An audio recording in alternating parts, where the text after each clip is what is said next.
go over here and see if this bad boy is showing up where I want it to. Test. Tickety tock tick test. Okay, I think this is looking okay.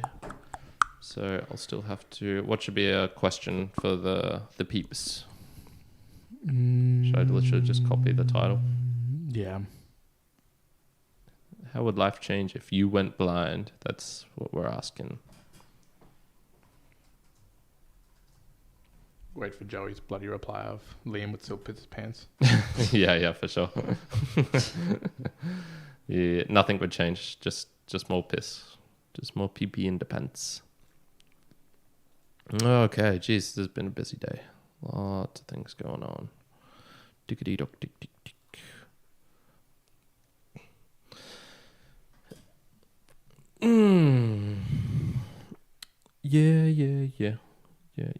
Yeah. Now, okay, is this not playing? Why were we frozen? All right, that screen is up. Just says, I'm bro, gonna 30 hours of German practice in the month is absolutely insane. What's that? Who Just said? Just said, bro, 30 okay. hours of German and practice in the month is insane. It's definitely ambitious. 1 hour a day, and what I really need to do... Is it all Duolingo or no? Yeah, pretty much at the moment. And what I really need to do is start off probably strong and do an hour and a half on a couple of days to get myself one day where I don't need to do it. That's what I've found works. If I build up a day sort of gap or a day in advance, It's over.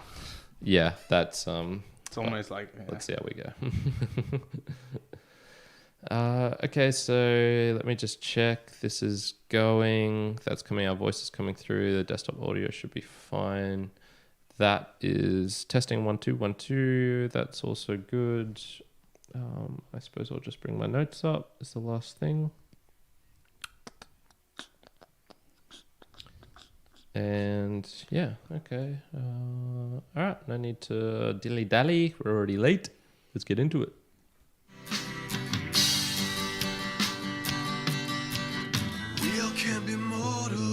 Whoa, just mere mortals over here. Welcome everyone to Yes Indeedy. It's the Mere Mortals podcast. We've got amusing sessions today where it's myself, Kyron. Mm-hmm.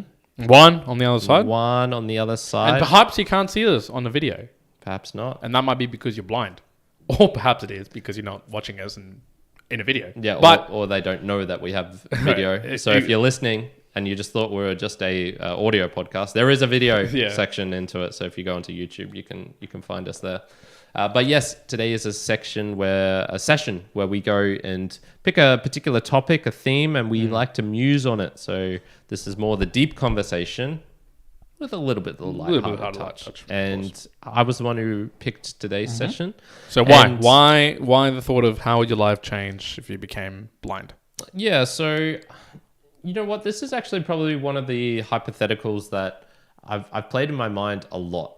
Just over the years, and not in terms of what exactly would happen, but it's sort of one that would crop up constantly. And if I had to say, it would probably be because it's kind of like asking someone what's the worst way for them to die, and maybe they'll bring up drowning, for example, as one of the worst. That would just be awful for them. It's kind of, for me, you know, what can I imagine would be one of the things that would really changed my life the most in terms of a bad thing happening.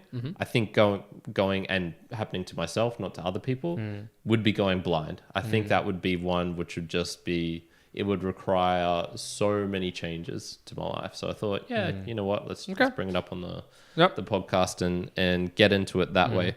Now, one of the things I want to start off with was actually some stats, which I was looking up. So there was a website, and I still have it up somewhere, I believe. Yep, here we go. So if you're checking out your screen, you'll be able to see a little bit of some stats here. And this is from the vision2020australia.org.au.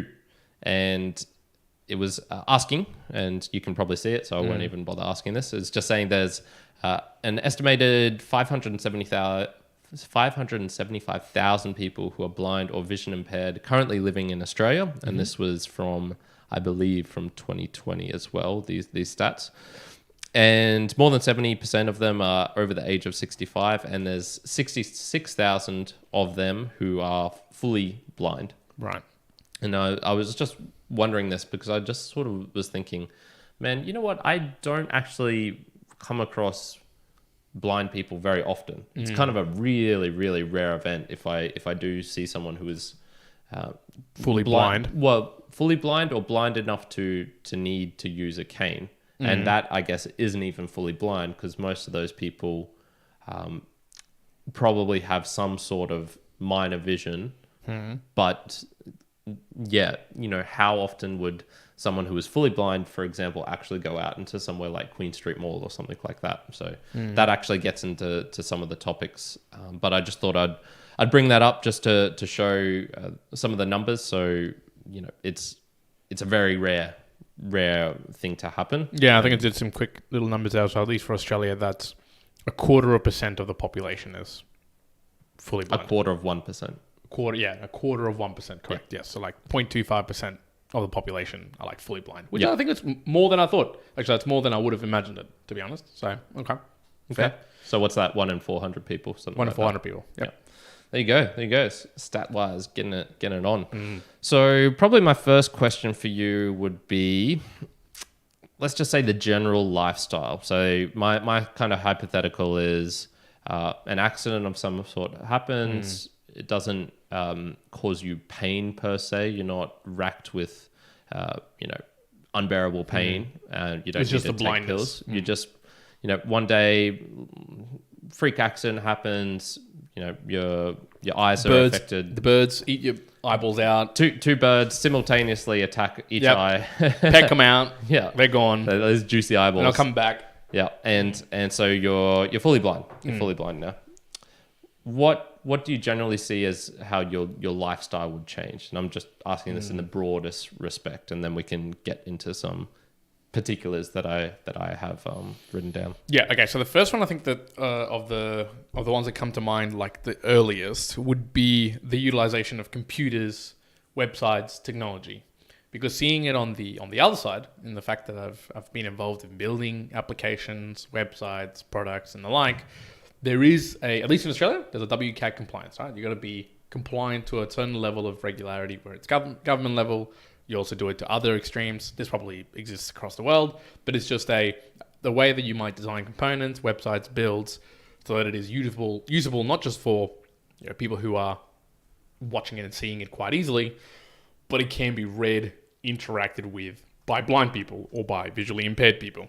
So my first thought is how it would impact would be that I would probably start utilizing a lot of products or technology and the like. So I'm talking probably specifically like a computer with a lot of, I guess, visually impaired tools and products to try and utilize all these websites. Voice activated? Or do they have some generally sort of they're buttons mostly or something that they can use as I think you can have like specific keyboards that are a little bit more in tune for visually impaired people, but generally, and I don't know if this is the product that's used to test or it's the actual product that visually impaired people use. So forgive me if this is wrong, but what we use internally would be a product like JAWS. So JAWS would be able to read through an entire website and audibly call it out and be able to say like table structure, this, do you want to answer this question? And that sort of thing. We would also debug it because whenever you build a website, whenever you build anything, no one's designing it for visually impaired people. You try to have components and buttons and the like that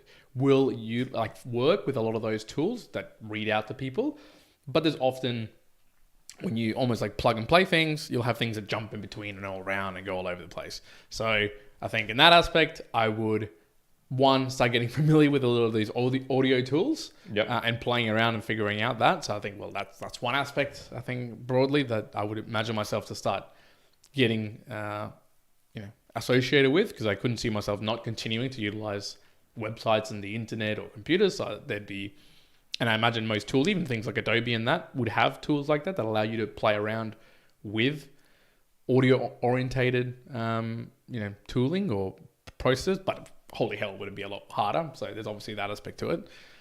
The other one, I think I would have to drop the language that I'm currently learning, which would be French, and start learning Braille for sure. Okay. So I think I'd be like, okay, I'm not going to be able to just continue to learn like another language here. I'm going to have to focus on the particular language, Braille. So, I don't see Braille all that often in places, but it is there if you actually look for it. Elevators, signs normally for doors, exits, and the like. It's there. It's not always there though. Like, you don't go to McDonald's, they don't have a Braille menu for you, right? So there's going to be some stuff that's going to be difficult, but I think it's probably still needed that you're going to have to learn Braille. To some extent, I think there's going to be that level because I would also want to continue reading. Like I still want to be able to read. And I was tossing this up because I was like, do I completely transition my reading to audio listening? Or do I go to the extreme and go, okay, well, I'd like to get a book that's just in Braille that I can read? And probably, my mind goes, okay, I'll probably go to audio.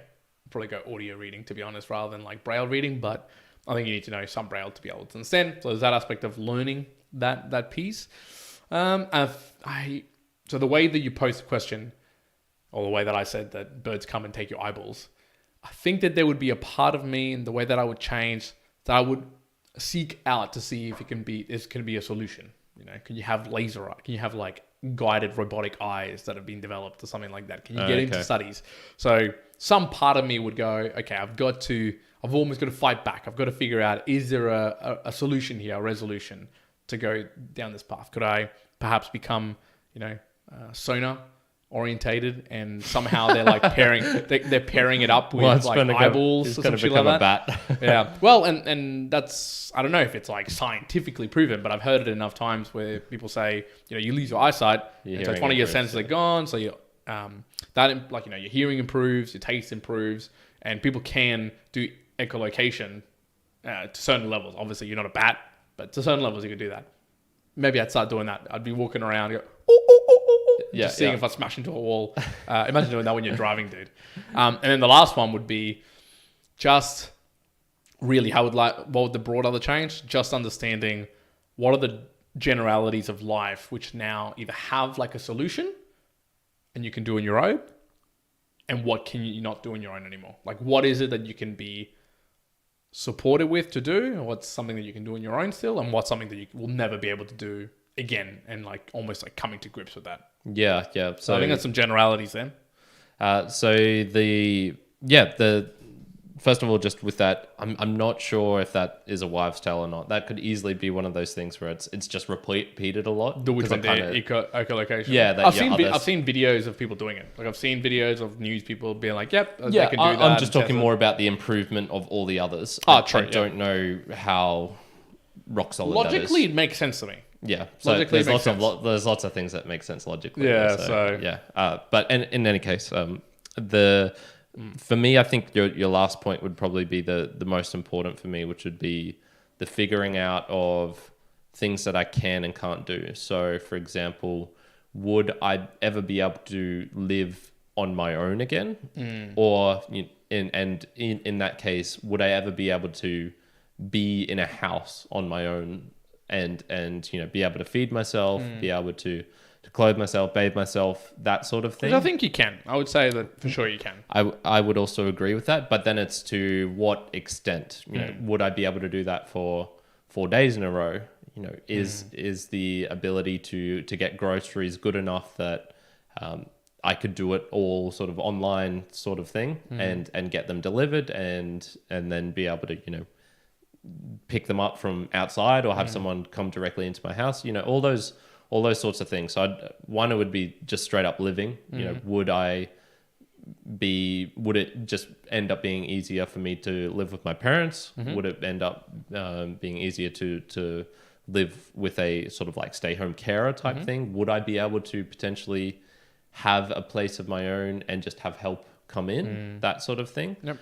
I would definitely be going for maximum independence that I could and really be willing to take some hits in terms of convenience of things to be able to maintain as much independence as possible. Just psychologically, that's what I'm inclined to. I don't like being waited on or relying on other people so much. So yeah, that's probably the biggest lifestyle one, and then it would just be, okay, where can I extend that independence out to? For example, how often have you seen a fully blind person in a bar?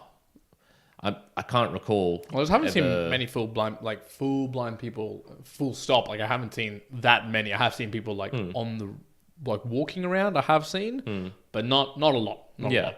So that sort of thing would be, okay, is there a reason for that? Is that just because, there's only 0.25% in the Australian population, 75% of those are over 60, so you're not likely to see them in a bar. Is that why they're not there? Or are there other reasons, such as just, safety concerns,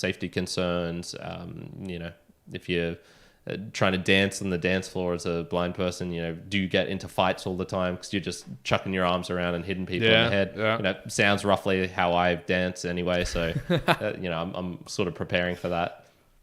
But yeah, I would definitely be curious as to travel. What extent would travel be possible? It would be a lot of, we've sort of skipped over the psychological part of the actual recovering from this. Here's a question for you. So you said about the traveling, so I want to just play on that because the point is, how would your life change?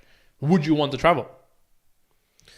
Yeah, well, I think yes. I think that there'd still be a desire for me to travel, but the visual aspect, is a huge component. Like, what would what would fuel a mountain? Yeah, like what would be a fuel of wanting to go, say, to Brazil or Colombia or LA or something like that?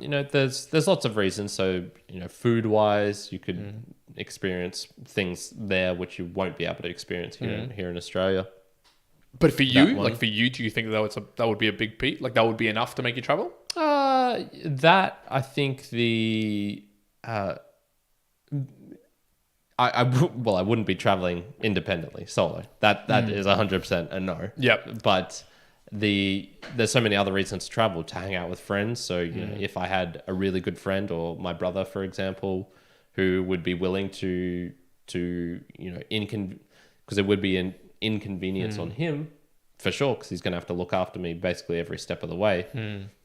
That bonding experience with someone, I think there's many things other than going out to an amazing zoo or seeing the Sierra or the landscape or things like that. There's things you can experience in other places, which you could go to a soccer match in Buenos Aires, Boca Juniors versus I think it's River Plate, is it? Yeah. And that atmosphere in that stadium, even though you couldn't see anything, that would be something to experience. Do you reckon though? Yeah, do you reckon 100%. It would be the noise? The noise. Yeah, just the general, the heat, the noise, I think that would be an experience. What if you could recreate the heat and the noise though in a room? Well, what if you put what if you had headphones on? It's like you're blind. Like, it's generally like a lot of the to me at least, I go like, well, that's like, there's a lot of that that's a visual aspect. If you could just put some headphones on and make it warm and be like, okay, well, that feels like I'm there, I'm hearing it. I view that question the same as what if you could just do that now with VR? Well, and there's exactly, and I guess I was also thinking about it that way. It's not even close to replicating the experiences that you can have. So that would be my answer. Is that sort of similar level of the tech isn't there. Yeah, sure. If you could recreate every bloody single thing, yes, but you can't. Yeah, I don't know. I think in maybe the way I'm thinking, even like for sporting ones for me, I'd almost be like, what is the point of going to, say, a sporting thing when listening it on TV could be just as close to that if it's really loud, or having a recording of the actual pitch like somewhere there and re-listening to it, almost getting the same sensation. But perhaps maybe the way it would change me is because that would be such a visual connection for me. I feel like I wouldn't travel for food, for sure, because I'm just not, I don't care about food. I wouldn't travel for events or anything like that, because one, I'd never care to be like, oh, I was there for this event or that event. Like, I don't care. But I would be there to see the event, because I want to see the event. I think I'm probably falling in the line of, if I was blind, I'd go, I wouldn't go anywhere unless somebody else wanted me to go with them for the purpose of being together. You know, like a joint effort, whether it be family, a partner, whatever it may be. But to even like to impose that difficulty on other people as well, I'd almost feel ashamed to do that. I'd be like, nah, I don't want to do that. Like that experience of food to me doesn't seem like a valuable thing enough to put into maybe an anxious state or an annoyed state, somebody else who like I really care for an extended period of time. I'd go, nah, I just don't think I would travel. Yeah. But maybe if someone actually listening to this, can you tell me, can you call it out? What's another thing that you might think of that traveling or the like? Ayahuascan experiences, going to the Carnegie Hall and hearing the acoustics there. You know, I think there's a lot of things that you could do, which you're just not going to.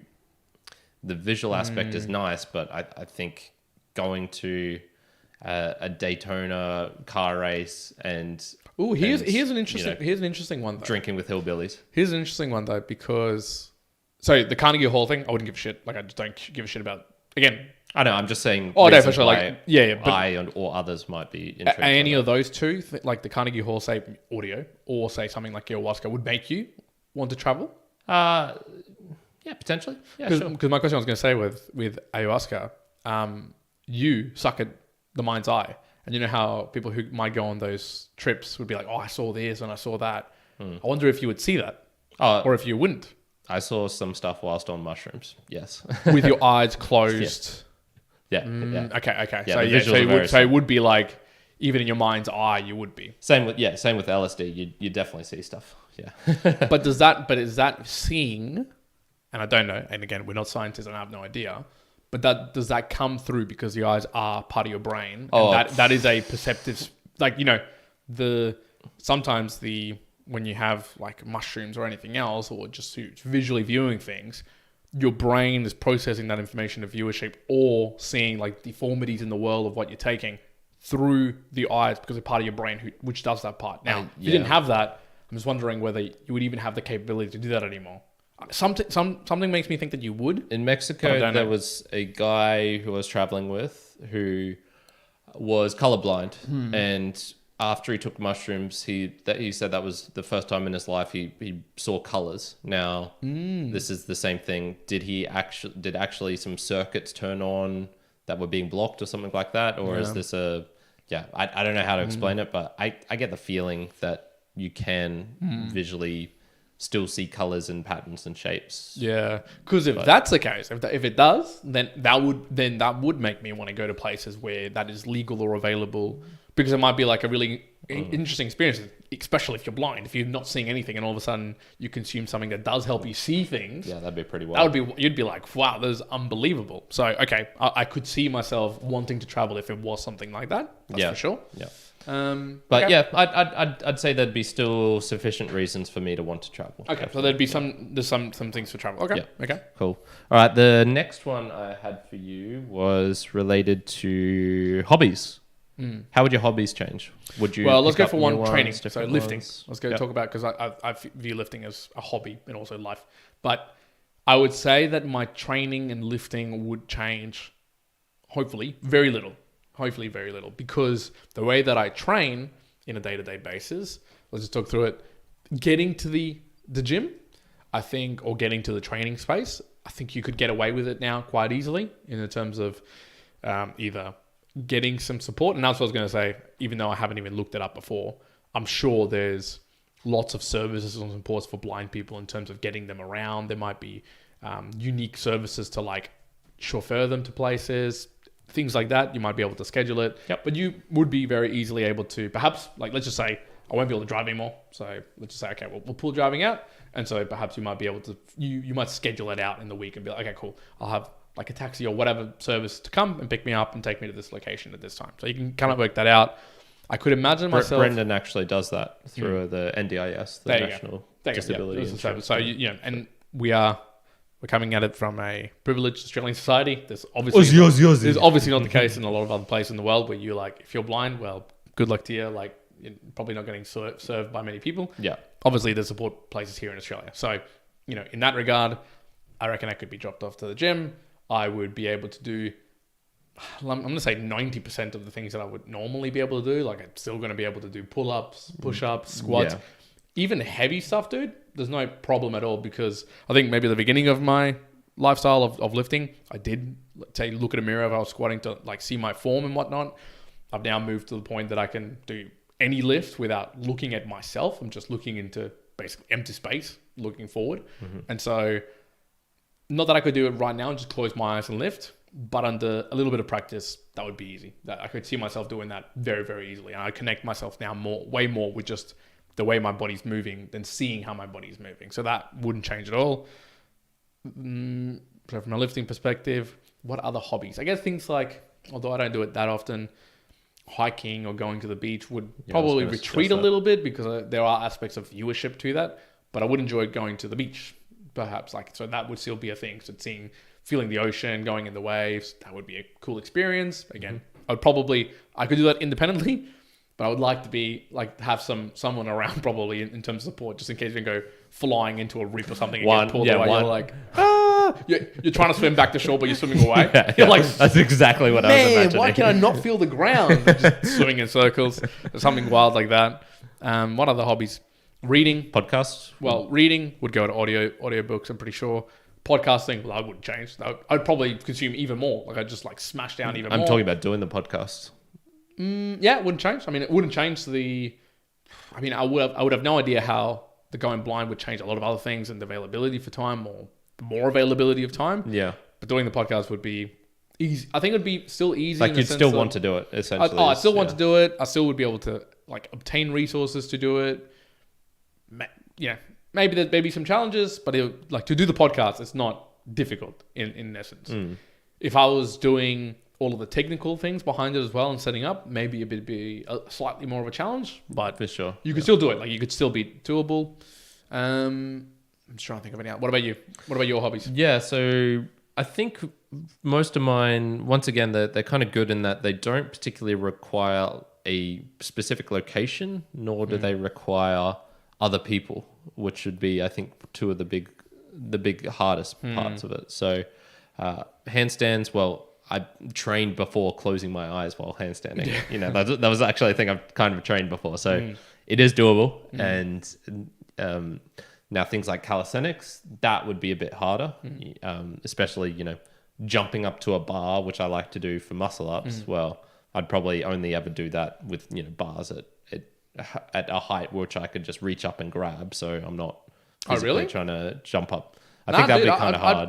I actually think that's actually quite ezy to close your eyes and just jump up and hold on to a bar. Yeah. Okay. And I would say I've felt this before. Say an example, just like doing a particular workout that includes pull-ups or muscle ups and just being tired, from a run and whatnot, or specifically burpee pull-ups. So I don't know if you've ever done burpee pull-up before. I've done a session with 30 burpee pull-up or more, and you basically you do the burpee, you stand up. I'm not even looking at the bar. I'm looking forward, jump up, find the bar, then do the pull up, go. I'm not even looking at the bar at any point. So I think you could do it if you're not doing burpee pull ups. But yeah, it is slightly more difficult than against handstands. In any case, you can just use pull up bars which are within grasping height as well. So exercise regime wise, what would probably change is I'd do a lot more at home, but I still would like to try and get out. So that's where it would be, if someone could take me out to a place as well, that would be really enjoyable. So, my regular Friday ones, I would be kind of hoping that, some friends like Brendan would be willing to spend the extra time, come pick me up, take me out, drop me back home, that sort of thing. Brendan's like, no, mate, fuck off. Finally, I can get rid of him. So would you go walking on your own? Walking on my own, yeah, I'd maybe want to try and get comfortable with my area. So wherever I was living, I would probably want to try and do that. Yeah. Yep.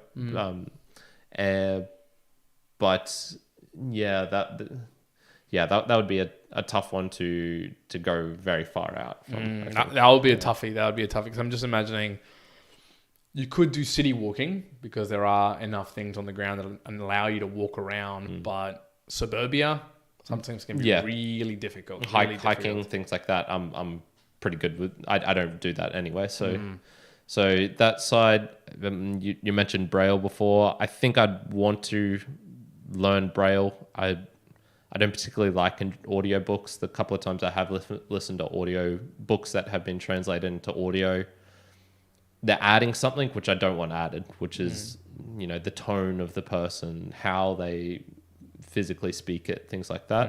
I prefer whatever is created in my own mind. I prefer that. So I'd probably be picking up that hobby. I'd still like to do language learning, but I'd have to see how good I got at it, because for me, a large portion of it is the sort of visual, seeing how a word is spelt out, and then writing that down and things like that. You can still write down. You could just literally be writing on the same piece of paper, so I'd actually be saving some money, because it wouldn't matter. Yeah. But in terms of intake, how good that was, not so sure about that. And then the podcast, like I mentioned, it would require. I still enjoy the conversation aspect, and then it would just be people helping out for the technical stuff and how much of that. But I think in terms of hobbies, it's not like I'm playing soccer, which is now basically you'd either have to change to one of those ones where they've got the soccer ball with the noise in it, or you'd probably just have to drop that, or what are some other slacklining things which are slacklining might be doable, but there's a whole bunch of sports with balls would become very hard. Very hard indeed. Should we jump into some boosts? Yeah, let's. I'll go over a little bit of what's been going on in the chat, and I'll just start off with a question for you, which was Peter asked, "What happened to your head, mate?" Oh yes. So as you can see on the side of the head here, and it probably shows up in the monthly goals and also in the Meanderings that we would come out soon. Next Friday. I had like a little mole that was there. That was not to me it was noticeable to me, but I was unsure if it was actually growing or not. But it was called out by a few people, so they were like, "Yo, you should get it checked." So I did get it checked, and the individual was like, "Oh, we don't know. It's probably good to get a biopsy taken of it." In fact, I took off the white that I had and I just put like a little Band-Aid over the top of it now, but essentially just cut the whole thing out anyways. But it's like a good little gouge into the skin, basically, that they did. And you know how much I hate needles. And so she was like, "Oh, should we just do the biopsy now?" And I was like, "All right, sure, let's do it." I'm like, "Okay, first we're going to put the needle into your forehead to like numb it." And I was like, "Oh, dude, man." I'm like, "Oh my God." But I was pretty good. I was pretty good with the needle. However, when they did the electromagnetic cutting, I could feel that being cut into the forehead. You smell it as well? Yeah, you could feel like the burning of the skin. Felt like I was in Auschwitz. Very good. Now I understand. Now I understand what Viktor Frankl felt. Oh yeah. But yes, easy. So that is what it is, Peter. Just for everyone listening. Yeah. So a couple of things. Liam said he'd probably do a lot less driving. That seems safe. That seems safe. I did ask what if he did it with bumpers on the car though. And he said he'd decide when to brake just off of the vibe. Just open the windows and see the noise. Just be like, okay, I'm probably too close to the car. Yep. Joey had a question or two questions. How would your dreams change after you became blind? I don't often remember my dreams after. So I'm going to say that... I imagine they would start to reflect, and I've noticed this because when I've kept dream journals, it is very... reflective of what you're thinking about and experiencing at the time. So, for example, when I was traveling in Mexico, that was when I had my first dream speaking Spanish. It was I was speaking Spanish and people were speaking Spanish with me in my dream. That, I imagine, if you lose your sight, the dreams would start to become way more focused on the feel of something, the sound of something, the smell of something, which aren't huge things in my dreams at the moment. Maybe not in the now, but would become. So I think the themes, the like in terms of wacky random shit which doesn't make sense would still happen, but the visual component of that would go away, and you would still have the kind of like implicit understanding of, oh, I'm riding a buffalo in the middle of Brisbane City, and it would still kind of make sense to you. I think Yep. Fair. that sort of thing.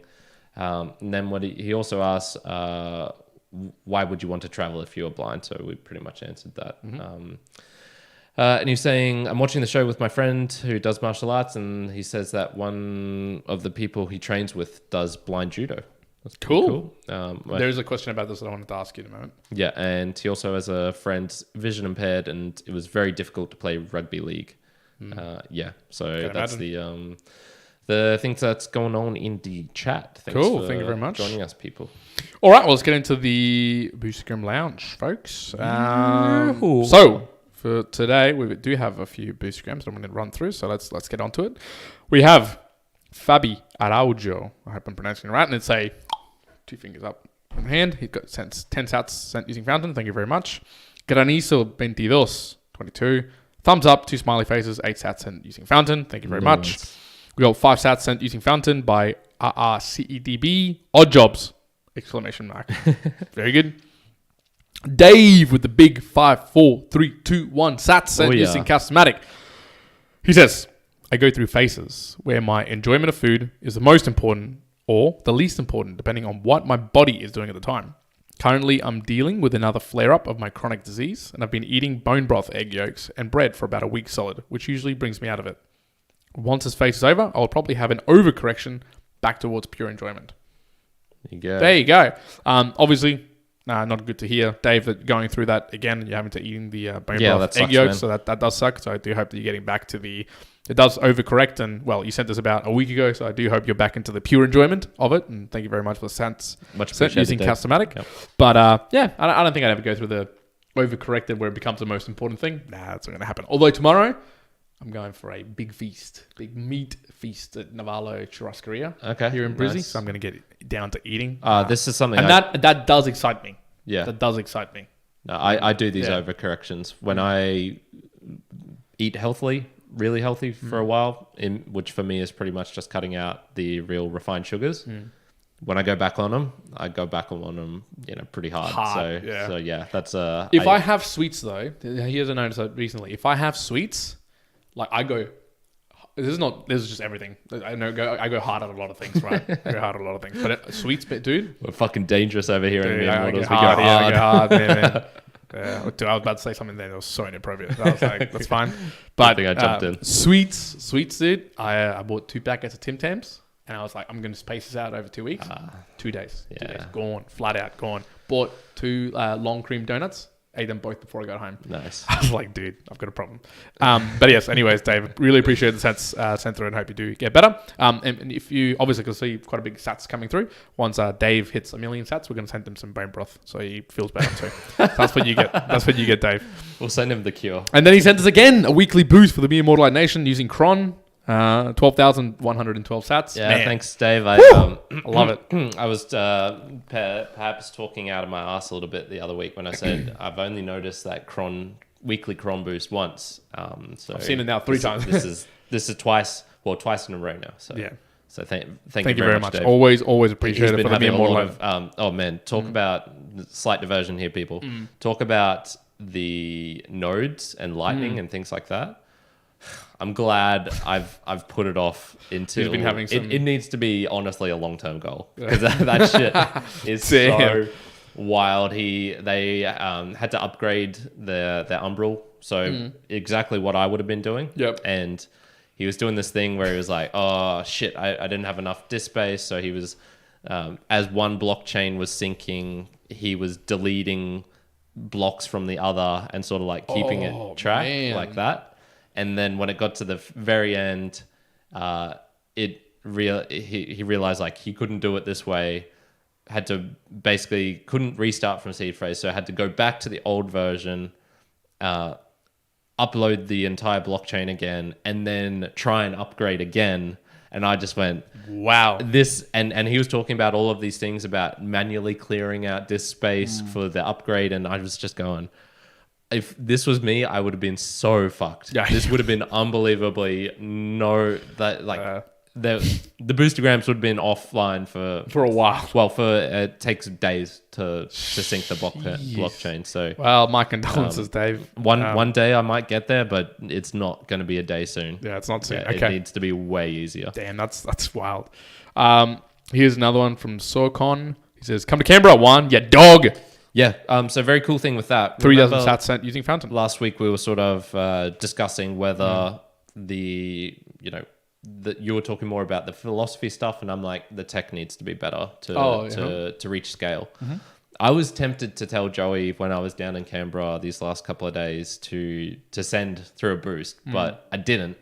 And then the evening of, once we said goodbye, that's when this one came through. So I was like, vindication. And this is Joey? Yeah, I think this is Joey. It could be Liam, but I'm pretty sure this one awesome. Okay, that would be really cool. Joey's been the one who's... Has he deposited more sats? Yeah, that's the question. Probably not. So that's what I'm praying for. I can imagine more boosts coming through, for sure. But if he hits 0 sats coming through, Joseph. Okay. Well, what if he gets sats, just from using Fountain, for example? Then that's okay. So, then I'll be happy with that. Okay. I would be like, I'll concede. He's now in the ecosystem. He's participating. Okay. But if he doesn't, or someone has to forcibly give him some more to partake, then no, he's not on board. Kyron, can I have some more sats, please? And then we get to the big boy. Oh yeah, Joey says that was Liam. Okay, I just assumed that was actually Joey because he's the one who's been having troubles with a workmate. He called this workmate your dog, and the workmate was needed to have some words with Joey because of that. Gotcha. You'll hear the story next week. It's pretty funny. There you go. All right. So Liam, thank you. Sorry, I appreciate Liam, that actually changes the podcaster support page because that boost should now be on Liam. So Liam might jump up and Joey might go down a little bit. All right. Now we got Petar. Now this came through quite recent yesterday. 2, 1 from Peter saying nothing should be mandatory. Not all turtles are going to make it to the sea, and that's okay. And that's so funny, 25,000 sats sent using Fountain. Now, this is interesting. Not all turtles are going to make it to the sea, and that's okay. I agree with this. I do agree. I 100% agree. Not all turtles are going to make it. Some of the birds are going to pick it off. Some of them are going to die before they get there. That's cool. But it should be mandatory that people should be attempting. Now, I would read it and spin it, Peter, and I would say, I think that those people perhaps should be like mandatory go to the gym. And if they die, okay, not all turtles make it to the sea. Unfortunately, you died exercising. Yeah. But the ones who did, it's an overall positive to the world. Here's a little also diversion. I've got all sorts of fun diversions today. So when I was in Puerto Escondido in the south of Mexico, very, very south of Mexico. It's kind of famous place because they do a lot of surfing there, and a particular time of year the waves go crazy high and crazy big. And I went to a little turtle sanctuary type place on one of the beaches there, and you pay $5, and basically they're a turtle hatching place. So they have this sort of, the turtles come lay their eggs. They build a structure around it, a kind of mini wooden enclosed space to keep out predators. And then when the turtles hatch, you get stupid tourists like me, or who come, well, not stupid, just, gawking tourists like me who go to it. We pay our $5 or however much that was in pesos, 100 pesos. I can't remember the exchange. And then, we get a little cup with our little turtle in it. I think I've got a photo of that somewhere. And then we get you get to name your turtle. Then you take it 5 steps outside. You turn out your cup. You put your turtle in the beach, and then we all sort of stand behind a line and we watch as all our turtles go to the beach. Now, what happens when they get closer is these crabs pop out. And they start coming and dragging the turtles. It's like death race. And the funny thing is the people in the sanctuary were like, oh yeah, you just need to pick up some sand and throw it at the crabs to make them go away. But where we're at, it's not wet sand, it's dry sand. So you're like throwing it and just nothing's happening. Yeah. And I remember just this one point where this girl was screaming like, my turtle! Oh my God. And so sounds brutal. this is where Peter is in fact incorrect, because all turtles are going to make it, Peter, because one of the people from the sanctuary type place came out, grabbed the crab, ran over, no, didn't even just grab the crab, they stomped these fucking crabs. So the turtles, dude, the turtles all made it into the sea. all turtles made it to the sea, but not the crabs. Fuck the crabs. And yeah, fuck the crabs. Crabs were getting stomped. So this is what this is what. Jeez, all turtles are going to make it to the sea, Peter. Damn, what happened to natural order? God damn, gotta let the crab do their stuff. It was afterwards. I was just reflecting on it and just went, man, this is kind of messed up if you think about it. But you know, the turtles are endangered, so we do what we have to. Poor crabs. All right, this is the second comment from Peter. Now, this is a little bit of a longer one. It's 5,000 sats sent using Fountain, and it is a good point from him. And perhaps I don't agree with it fully, but he does have some really interesting points. So, he says, hate to say this, but you guys fundamentally still don't understand the value proposition of blockchains. And this is going to be talking about, I think it was NFTs and private keys, in particular, the legalization of car keys, yes. Private keys, yeah. privatization of keys. Now, that wasn't a... Juan was talking about it. By the way, but this wasn't a point that I made like out of thin air. This was something that I've heard from A16 said VC guys, as well as other Bitcoin maxis as well. Like this is actually I've heard from other places, from different people, and Gary Vee as well. So you can hate on him as well. So not a specifically idea from me, but this has been touted from a lot of different people. Now it says a blockchain is a really, really inefficient digital database that excels at only one thing. It can't be destroyed or corrupted by your adversaries. So I agree. Car keys will never need a really, really inefficient, incorruptible digital database, because a super efficient, centrally controlled database works just fine for that application. Or no database at all works even better. So, yep, serverless sort of setup or a database less setup for work would be really cool. Now, I have no idea in the back end. I just said I think the data deal would be a cool one. I have literally no idea how it actually works from a stack end-to-end perspective of it. And I don't think I know enough realistically about blockchains to say, like, yes, they are really, really inefficient digital databases. But I do know that there are some like searchable queries work that's being done in a particular space. And I'm not even going to talk any more about it because I just heard it from someone like throwing it out there. I think you can make them better. They're not going to be as good as databases. But yeah, Peter does have a point that there is a particular thing that they're really good for, and it's being incorruptible. Yeah, well, I'm super ignorant on the how databases work. All I could sort of think is there's different types of blockchains, right? So the Hive blockchain, I don't know how exactly it works, but in terms of efficiency, holy fuck, that thing is, updating like a madman, and you can run social media apps on it. So I'm sort of just thinking there's different types of blockchains. Maybe they'll have particularly different uses, but yeah, in terms of... Yeah, I get that, but I think what he's saying, and Peter, you want to comment on this? Yeah, there's like relational and non-relational databases. There's, different ways a database can be structured. It can be, I think it's like snow pattern databases, like all these different ways.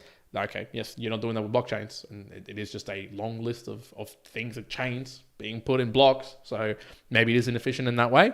I do see some possibilities of the way that people touted it with the car keys, but there's a good viewpoint from the other side that perhaps it isn't a smart idea with it. So yeah. Oh, look, there's so many things that shouldn't be put or converted to blockchains.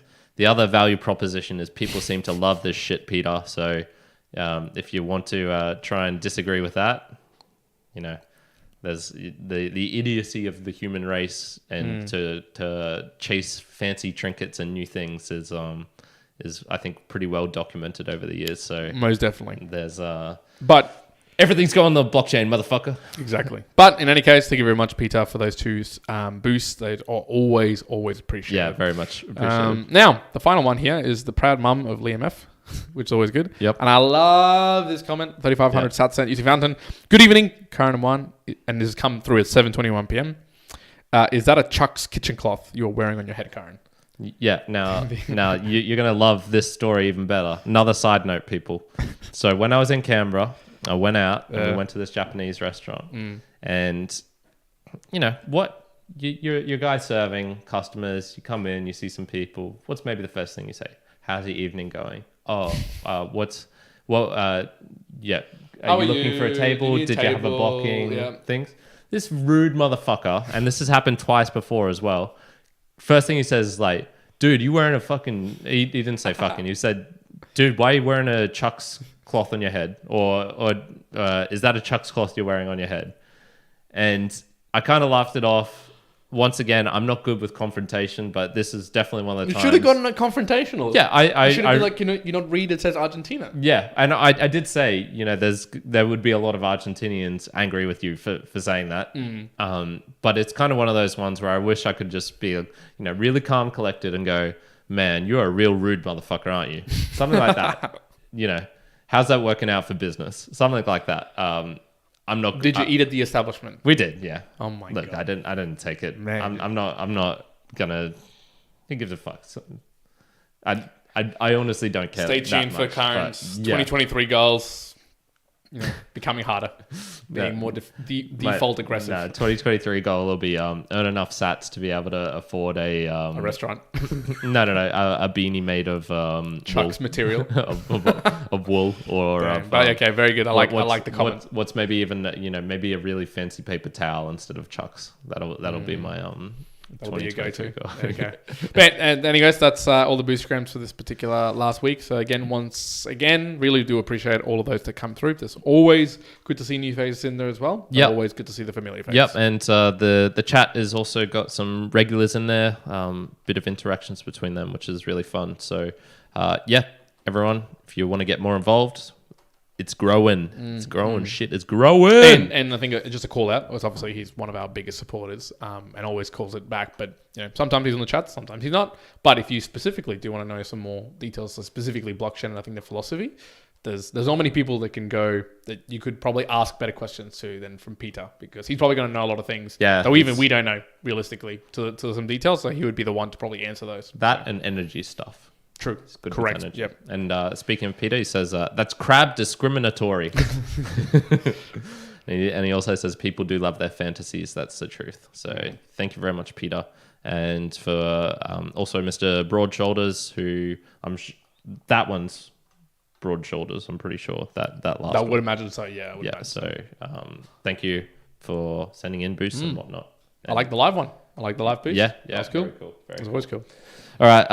Last couple of questions I had for you, which was related to partners. So if you were trying to find a new partner or you already have one or something, would sexual attractiveness still matter to you? I think in a way, yes. In a way, yes, it would. Perhaps not to the extent, the natural extent that might today.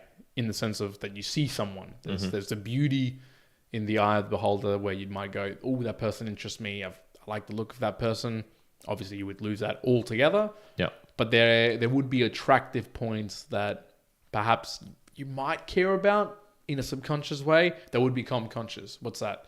The smell of someone, the perfume that they wear, how they dress, their figure, their shape. Yeah. So there's some aspects of that the feel of their skin, the curves, So you get with like a 300 kilo girl, that's going to feel a bit different. Why stop there? 800 kilos, dude. 800 kilos. Yeah. You wouldn't even have to go with a guy at that point. Just go wild.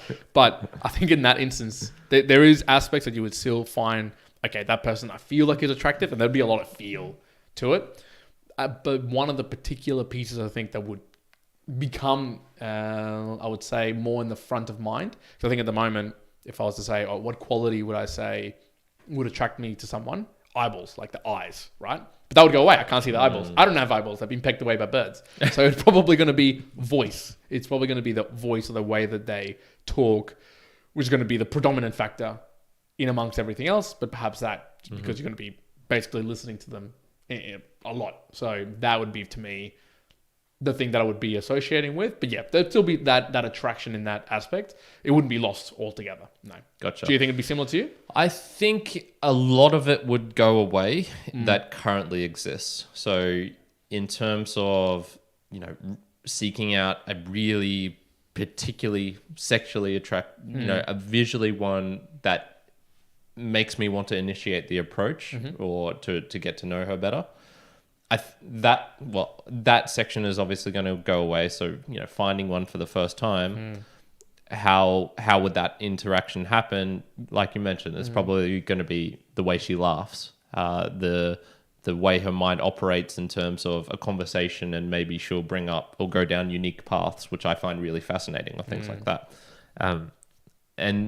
But it still definitely would matter in terms of just general, weight sort of thing, being in a healthy sort of level. And there's things that I personally could do that for that. For example, if her hair's falling out, that's probably a bit of a bad sign. If I can feel, a roll in between each one of my fingers when I poke it into her belly, that's probably a bad sign. So I think there's some general things like that, which you'd still be able to go, oh, okay, I'd be curious to know how blind people, if they just through visually touching of someone's face, if they can tell that's an aesthetic face that other people would be able to rate from 1 to 10. I'd be interested if that's possible. I think, to be honest, I probably still would be kind of relying on some people and be like, okay, is she actually attractive or not? Like, don't lie to me. If if she's amazing personality, but there is, I think I'd want to know that. It would play part in the judgment. I think it would be way less. So if she was a really amazing person, 4 out of 10 on the attractiveness on the face scale, but in terms of healthy everywhere else, in everything else, I think that 4 out of 10, which at the moment would be a deal breaker, potentially that's not as important. So and I think one of the bits of how life would change that I was thinking was, say if you become blind but you're already with a partner, then you could probably try to make it work in amongst obviously all the changes happen to your life, but you have a partner that's supporting to you there. And if it's a long-term partner, perhaps it's totally fine, they're going to stay with you and they'll support you through whatever. But in the instance of you have nobody and you're starting to look for people, and again, I don't have any friends who are blind or visually impaired, so I can't really ask this question, and perhaps we should I might look this up if there's some information about this. But I wonder just how hard it would actually be to find a partner if you are blind or visually impaired. And not from an attractiveness perspective at all, but just purely from the knowledge of the effort that it takes to be with a person. To be like, okay, well, if I'm with this person long term, okay, it means that I got to give up all these things. I've got to do this for this person. And it might be like enough of a friction or a barrier to be like, okay, well, I'm not going to try and pursue anything here because I just don't want to get involved with that. So I just need to whip out my one-arm handstand. Yeah, they'll see that. Yeah. So and then you'll realize you're just standing up with your hand poking up upstairs. You're like, I thought I've been doing a hand for like 2 minutes. God damn. Why aren't you impressed? Yeah, God. But yeah, so I wonder if that's okay. I might Google that later just to see if there's some answers to that. Yeah, sure. And my last one here is related to a kind of testing or a challenge, which is I listened to a podcast a long time ago by Aubrey Marcus, who had just finished a 6-day retreat for himself somewhere in, I believe it was in Germany. Willing to be corrected by this, somewhere in Europe. And basically what he'd done is found these people's house who they would invite people in, and they'd set up this special room where the entire room was light tight. So, you have airtight rooms. This is light tight. So, and if you want to go and listen to the particular podcast, it's number 243, After a Week in Darkness and Silence. There you go. Brilliant. Thanks for that. I should have actually done that. And so what he did was exactly what he sort of just described there. So he would stay in this room for most of the day. I believe he would put on a really good blindfold, come out and eat with these people. So he always kind of had access. It wasn't like he was doing a silent retreat on his own, kind of like I did.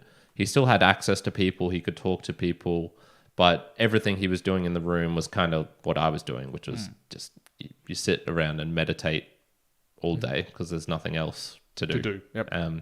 And he was saying this was just psychologically brutal on him. And I think he got to day 5 or something, and he was basically ready to throw in the towel, telling this family, look, I want to do it. And they just said, look, just wait a little bit longer, just try for an extra 3 or 4 hours, and if you still want to, make your decision then, sort of thing. So I don't know, if you knew that you were losing your sight, do you think this would be something you'd maybe want to prepare for? Does this sort of thing, like this thing interested me, but after doing that little retreat that I did, I just went, man, I don't think I'd want to do that.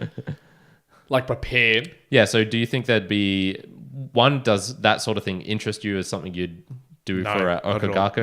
No way, okay, no way. Cool. And then the other one would be, say you knew you were going to lose your sight in an X number of years, do you think you'd want to try and prepare? And you could prepare by doing this, or you could prepare by, doing other sorts of things as well. Yeah, that's a good point. I think no. I think I wouldn't. I just when it happens, then start going from there. Just enjoy. Yeah, I'm like, would you, if you know that an X amount of time, maybe it's deteriorating, would you go, okay, let's start practicing from 3 years out to start doing this and learning Braille for whatever reason, or, with a stick and whatnot? I think some aspects of it, I can see that you might do that, and perhaps I would eke in a few little things, but it wouldn't be all these, like, spending all the time to be learning in preparation to be blind. Like, no, okay, like, there's no hurry. Like, blindness is going to come. It seems to be assured blindness is coming. Yeah. I just spend the rest of the time, like, enjoying it, enjoying other things, enjoying life. And then when it happens, okay, then learning from then. Because, what's the difference between that and losing it completely, like, out of nowhere? Again, you're going to have to go through that process. So, maybe it allows you to transition into it easier, so there's less grieving and there's less of a woe is me type of deal and moving towards action and doing things. Yeah, I could see that, but predominantly, at least in my mind, I wouldn't emphasize the practicing of being blind, and just wait for it to happen and then move on from that. Gotcha. Yeah. Do you think you would? So without that stimulation, that knowledge, no, hell no. But one of the good things about the retreat that I did, so that was episode 200, if you want to learn more about that, was afterwards you do get a kind of boost of appreciation for things. Man, it's really nice to exercise. Man, it's really nice to eat different food other than the pasta and salad I had. Man, it's really nice to be able to read books or to speak out loud and to use technology. That stuff's. So the appreciation aspect, I think if I knew it was going to happen, I could justify, okay, I've only got 3 years worth of sight left. Is it worth taking 2 days out of that to not only practice, which I think would be useful to kind of know, okay, maybe I can prepare for some things and make that transition easier, but also the appreciation aspect, that when something is just commonplace and every day, and even if you have this time limit and we all know we're going to die, yet we all don't appreciate life to the very max each day, because it's just really hard to do that without a kind of stimulus, a kick. So I think having a little kick like that, I could justify, yeah, you know what, 3 years, I can take 2 or 3 days out of that enjoyment aspect, because it will, hopefully that kick will give me more enjoyment, and I have the additional, practice, which will serve me psychologically. So I think I could, but yeah, for the most part, it's not like I'd be, well, I'm going to go blind, so I'll just fucking shut my eyes from now on. And yeah, no, that'd be way too much of the other show. I'd be like, no, don't do that. Yeah.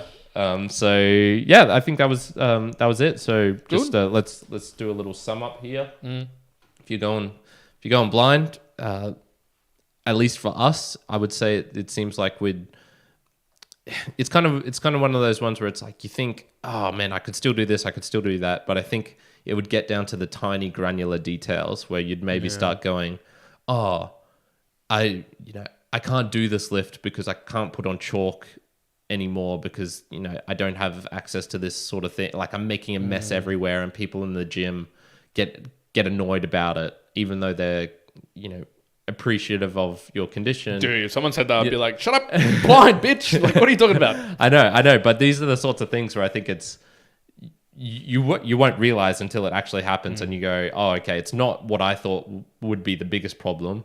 Yeah, that's downstairs or something. It's... Well, for me, it would be like, well, I do sets of basketball. What's going to happen now? I can't do my sets of basketball, dude. I'd be throwing the ball at someone's face. My and be games. Like, oh, man. I was thinking when you were saying before you'd be able to do 90% of everything, and I was like, oh, what about wall ball stuff? Would Juan still be trying to do that? I don't even and then do- I just I don't even imagine do you wall ball throwing a ball into into someone's face while they bang. You just keep hitting them. They're like lying on the floor dead, and you're just continually ramming this ball into them. That's how it work out. Medicine balled to death by a blind Juan. That is a way to go. That's a way to go. That's the way to go. That's the way to go. All right. Well, look, today has been a very, I was going to say, not conservative, a conversationalist type one on the actual YouTube live. So, if you do join us on the live, again, every Sunday at 7 p.m. ish, depending if we're running late or not, if we're doing like a monthly recording afterwards. But it is pretty good at 7 p.m. So feel free to join in there if you can, when you can, around the world as well. We'll be talking about the Boostagram Lounge. If you're new to us and you're all the way to the end of this particular podcast and you already listened to all of our Boostagram Lounge, go support us through the Boostagrams, especially. I would type in Mere Mortals Boostagram into YouTube as well, and there's a bunch of clips there which, if you listen to, I think 4 or 5 of them, you'll get the gist. You'd get most of. You wouldn't have to listen to 95 episodes of podcasting 2.0 like I did. have. Yeah. There's a synthesized version of which I do enjoy though. So if you want to do that, you can also do that too. Exactly. But obviously we support that you go listen to all 400, 500 various episodes that we've put out there, whatever it may be up to now. It would be more than 500 now. It's more than 500. So feel free to go take 500 hours of your time and go listen to all of those plus. So for sure. Enjoy. All right, Mere Mortal Life, that's it for now. I hope you have enjoyed the conversation, the musings, the philosophizing, and the fun. Juan out. Current out. Crab discrimination. Good. Thank you, everyone. Thank you, Peter, Mr. Broadshoulders. Thank you, folks. Liam F. in the chat. You're all legends. Thank you, guys. I'm going to be doing my normal editing now on this, but I'll also be active on Discord. So if you want to continue the chat there, feel free to come over, say hi. And yeah, thanks for joining in, everyone. This was a fun one. I enjoyed it. Peace.